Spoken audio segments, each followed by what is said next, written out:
Welcome to Zing Somerset's Food for Thought, and we're concluding our Masters of Stealth series with salt.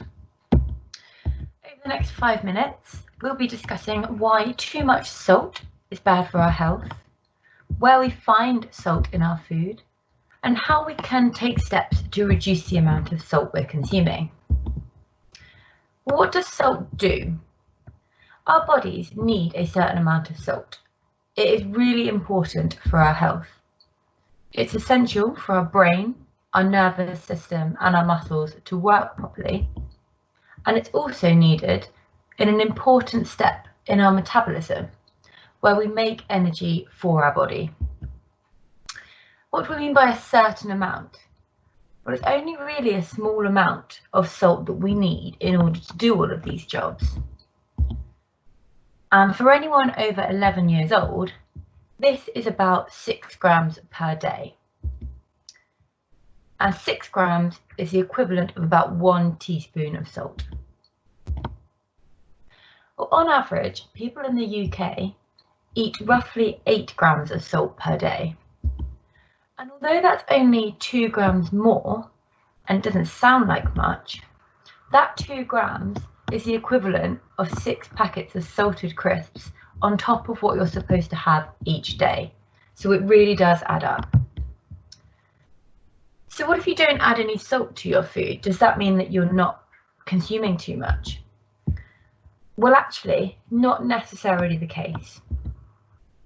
In general, only 20% of the salt in our diet is added during cooking or at the table.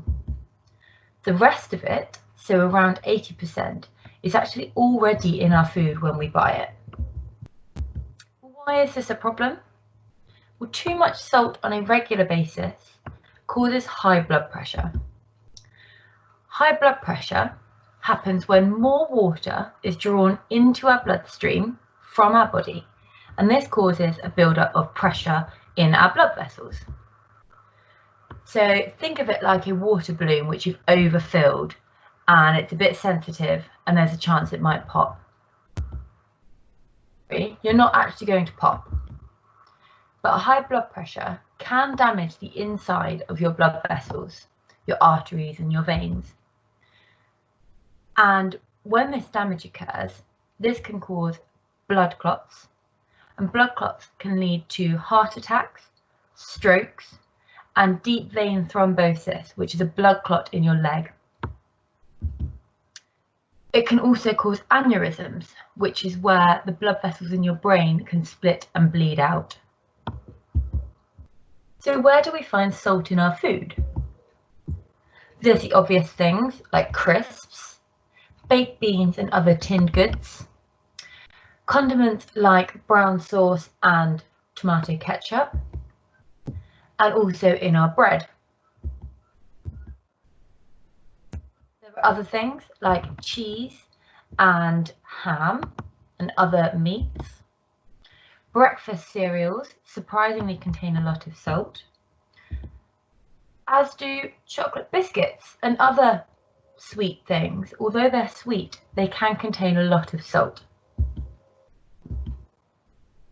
And the most salt is generally in the ultra-processed snack foods, such as sausage rolls, pork pies, pasties, ready-made quiche, and processed meats such as salami and pepperoni and sausages. So how can we cut down and start reducing the amount of salt that we're eating? First of all, try to eat unprocessed foods wherever possible. So these are ingredients, usually from scratch, whenever you can use them, such as whole vegetables and fruit, potatoes and meat, things that are unprepared when you buy them, so that they haven't been processed and manufactured with lots of salt already. This may include switching your usual choice of sausages for maybe a pork chop, or switching things like processed meats for cooked chicken. You can also choose low or reduced salt versions. For example, tinned beans and soup quite often have alternatives with reduced salt. Try to avoid ready meals and pre-packaged sandwiches if you can. Making your own is the best way to avoid the added salt. And cutting down on takeaways and eating out in restaurants is also a really good way to reduce the amount of salt you're eating. So our take-home messages around salt is that most of us eat too much salt every day, even if we're not adding extra salt to our food before we eat it. This can lead to high blood pressure, which in itself can cause heart attacks and strokes, plus more. So we need to be aiming for unprocessed foods as much as we can. Try cooking from scratch and avoiding pre-packaged foods.